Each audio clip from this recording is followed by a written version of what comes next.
आज world university of design का दूसरा दीक्षांत समारोह हुआ, जिसमें colonel Rajyavardhan Singh Rathore chief guest के बतौर आए और 158 स्टूडेंट्स को उन्होंने डिग्रीज और मेडल्स प्रदान किए। और ये हमारा दूसरा दीक्षांत समारोह है, जिसमें वर्ल्ड यूनिवर्सिटी ऑफ डिज़ाइन के fashion, product design, interior design, architecture, visual arts और डिज़ाइन मैनेजमेंट के बच्चों ने अपना ग्रेजुएशन किया है। अभी हमारा यूनिवर्सिटी जो है वो अगले साल नैक और उन सब के लिए अप्लाई करेगा। तो ये यूनिवर्सिटी के लिए दीक्षांत समारोह की बहुत ही अहमियत रही है, जो आकर कर्नल राठौर ने बच्चों को उत्साहित किया और डिज़ाइन और खेलों के क्षेत्र में कितनी समानताएं हैं ये उन्होंने बताते हुए कहा कि hard work, perseverance and pushing the boundaries in wherever they work, वो बहुत ही उनके इम्पोर्टेंट है, जो आगे उनकी लाइफ में उनको सहायता करता है। यूनिवर्सिटी में ये यूनिवर्सिटी जो है ये फ्यूचरिस्टिक यूनिवर्सिटी है। हम आगे आने वाले दिनों की पहले से सोच के और उसकी तैयारी ऐसे करते हैं कि बच्चे जब ग्रेजुएट हों तो वो इंडस्ट्री में बिल्कुल सही मायने में और सही समय पे एंटर करें, ताकि जो हो रहा है उसके लिए वो काबिल हो और यूनिवर्सिटी में उनका प्लेसमेंट इंस्टेंट हो जाए। हमारे यहाँ 70 से 80% बच्चों को कुछ ना कुछ प्रकार की सहायता दी जाती है।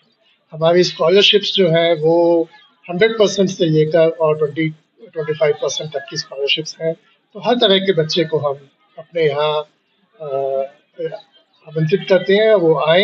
अगर उनकी डिज़ाइन के क्षेत्र में इच्छा है और उनकी एक एप्टीट्यूड है तो हम उनको कोई ना कोई स्कॉलरशिप दे के यहाँ रखते हैं।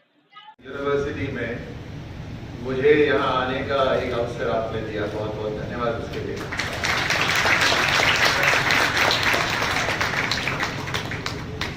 डॉक्टर हुकमचंद बंसल साहब, आपको आज बोलने की जरूरत नहीं थी। आपका काम बोलता है सर। आपने जो विजन देखा इतने साल पहले और उस विजन से जो आज काम हो रहा है, I think that's sufficient for all of us as inspiration. I'm saying from that experience. Is there any backbenchers here? Everybody is a very very bright student. सारे front हैं। आपके पेरेंट्स की कितनी मेहनत रही होगी?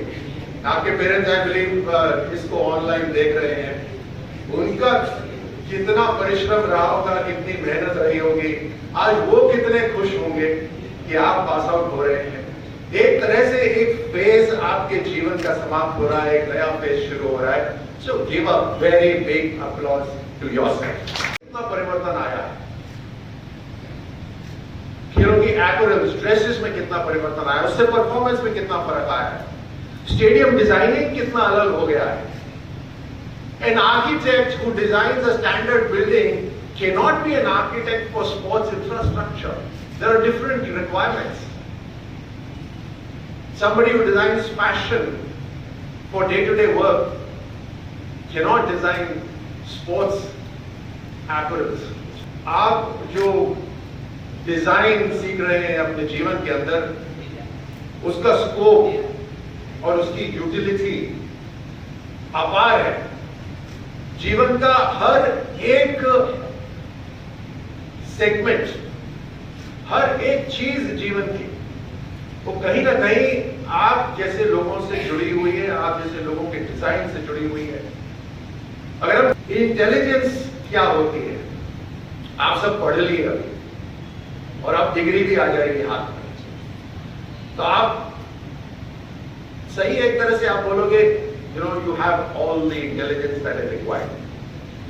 अगर किसी से कहिए कि इंटेलिजेंस क्या है, वो कह सकते हैं कि जितना भी आपकी किताबें हैं वो अगर आपको याद हो और वो आप उसका बखान कर सकते हैं या बात कर सकते हैं, तो that is intelligence. But I believe that is intelligence is जो सारी किताबें, सारे कोर्सेज जो हैं, वो जब आपकी नॉलेज का केवल 50% होता है और 50% बाकी आपकी ability to adept to newer environments and acceptance of what you do not know, वो जब शामिल होगा, then that is true intelligence. जांच एजेंसियां हैं, अगर उसके अंदर कोई बात होगी तो उसके ऊपर सर्च होगी। ये हिडनबर्ग तो कई लंबे समय से ये अपनी बात उठाता रहता है, विदेश में भी उठाता रहता है, इनके खुद के ऊपर इंक्वायरी हो रही है। लेकिन अगर जरूरत होगी, हर तरह का इंस्टीट्यूशन है हमारे देश के अंदर, वो इसके ऊपर इंक्वायरी करके काम करेगी। क्योंकि अटेंडेंस रही है पार्लियामेंट के अंदर 50%, यानी जहां बोलने की जरूरत होती है वहां बोलते नहीं है, वहां से गायब रहते हैं। ये है राहुल गांधी, जो देश को बदनाम करने के अलावा और कोई काम नहीं करते। भारत के अंदर मल्टी पार्टी सिस्टम है, यानी मल्टीपल पार्टीज हो सकती हैं, और भारत के अंदर इतने सारे राज्य हैं, पहले से बहुत सारी पार्टियां काम करती आ रही हैं, आज भी अलग अलग पार्टियां सत्ता के अंदर हैं, लेकिन कोई पार्टी चेहरा कुछ और दिखाए और काम कुछ और करे, उसके लिए कानून अलग हो, ये संभव नहीं है।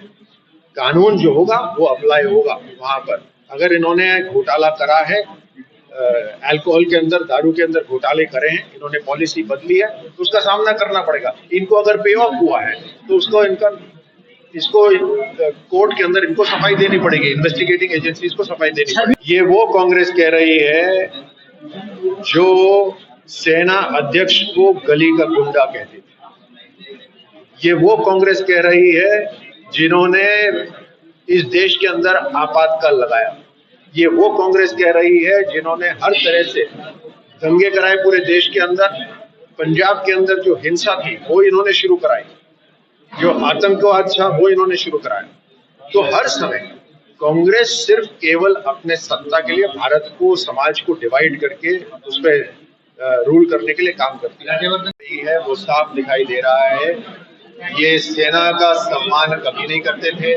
ये राहुल गांधी लगातार सेना की कार्रवाई के ऊपर प्रश्न चिन्ह उठाते आ रहे हैं, कांग्रेस प्रश्न चिन्ह उठाती आ रही है, चाहे वो एयर स्ट्राइक हो, सर्जिकल स्ट्राइक हो, चाहे गलवान घाटी हो, इस सेना को अपमानित करती आ रही है। तो राजस्थान के अंदर जो कांग्रेस के मुख्यमंत्री कर रहे हैं वो इससे अलग कहाँ कर रहे हैं? ये इनके खून के अंदर है इस तरह की बातें, वही कर रहे हैं। वीरांगनाओं को सड़क पे घसीटा जा रहा है। आप वो वीडियो देखिए, मैं चाहता हूँ कि आप अपने दर्शकों को वो वीडियो दिखाएं जब पुलवामा का हमले के बाद अंत्येष्टि हो रही थी। उस अंत्येष्टि के अंदर राजस्थान में कांग्रेस की सरकार के मंत्री वीरांगना को क्या वादा करा था, क्या उन्होंने उनको प्रॉमिस करा था, वो प्रॉमिस झूठा था। और आज जब वीरांगना उस प्रॉमिस के ऊपर बात कर रही है तो ये इसको उनको कानून दिखा रहे हैं।